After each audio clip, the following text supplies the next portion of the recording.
Welcome to Shri matrix. ఈరోజు మనం వీడియోలో ఫోటోషాప్లో ఒక కలర్ ఫోటోను బ్లాక్ అండ్ వైట్లో ఫోటోకి అంటే కలర్లో ఉన్న ఫోటోని బ్లాక్ అండ్ వైట్ ఫోటోకి ఎలా మార్చాలి జస్ట్ ఒక్క క్లిక్తోని అనేది చూడబోతున్నాం. సో ఈ వీడియోలోకి వెళ్ళే ముందు మన ఛానల్ మీరు మరోసారిగా చూస్తున్నట్లయితే మన ఛానల్ సబ్స్క్రైబ్ చేసుకోవడం మర్చిపోకండి.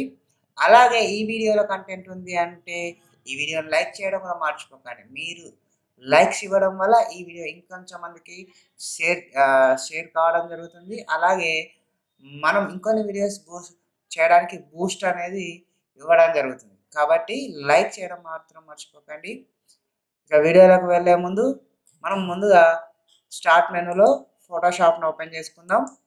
అడోబ్ ఫోటోషాప్ 7.0లో మనం చేయబోతున్నాం ఇప్పుడు. సో ఫోటోషాప్ ఓపెన్ అయిన తర్వాత ఫైల్లో ఓపెన్లోకి వెళ్ళి ఇక్కడ మనకు కావాల్సిన ఫోటో ఏదో ఒక ఫోటో తీసుకున్నా. సో ఇక్కడ నితిన్ ఫోటో ఉంది. సో ఈ ఫోటోని తీసుకొని ఓపెన్ అన్నాను. సో ఇలా ఫోటో అనేది రావడం జరిగింది. సో ఈ ఫోటో మ్యాక్సిమైజ్ చేసుకున్నా. జస్ట్ సింపుల్ ఏం లేదండి, ఇమేజ్ మెనూలోకి వెళ్ళండి. ఇక్కడ మోడ్ అనే ఆప్షన్ ఉంటుంది. మోడ్లోకి వెళ్తే గ్రే స్కేల్ ఆప్షన్ ఉంటుంది. సో గ్రే స్కేల్ అని క్లిక్ చేయండి. క్లిక్ చేసి ఇక్కడ డిస్కార్డ్ కలర్ ఇన్ఫర్మేషన్ ఉంది. జస్ట్ ఓకే అనండి. ఆటోమేటిక్గా చూడండి ఇక్కడ బ్లాక్ అండ్ వైట్లోకి మారిపోవడం మీరు గమనించవచ్చు. సో ఈ ఇమేజ్ ఇంకా బ్రైట్నెస్ కాంట్రాస్ట్ పెంచుతా తగ్గిస్తా అనుకున్నాం. అడ్జస్ట్మెంట్లోకి వెళ్ళండి.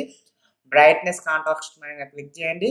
సో బ్రైట్నెస్ పెంచడం కావచ్చు, కాంట్రాస్ట్ పెంచడం కావచ్చు, తగ్గించడం కావచ్చు, మీరు చూసుకోవచ్చు ఇక్కడ చూడండి. ఓకే, సో ఇలా ఈ విధంగా మనం కాంట్రాస్ట్ బ్లాక్ అండ్ సో పెంచడం తగ్గించడం చూసుకోవచ్చు. ఓకే, ఈ విధంగా ఒకే క్లిక్తోని కలర్లో ఉన్న ఫోటోను బ్లాక్ అండ్ వైట్లోకి మార్చవచ్చు. సో ఇది అడోబ్ ఫోటోషాప్ 7.0 అయినా సిఎస్ అయినా ఈ విధంగానే ఇమేజ్లోకి వెళ్ళి జస్ట్ మోడ్లోకి వెళ్ళి గ్రే స్కేల్ని క్లిక్ చేయగానే బ్లాక్ అండ్ వైట్లోకి మారిపోతుంది. ఈ బ్లాక్ అండ్ వైట్ ఫోటోను కలర్లోకి మార్చడానికి కొంచెం ప్రాసెస్ ఉంటుంది. అది నెక్స్ట్ వీడియోలో చూద్దాం.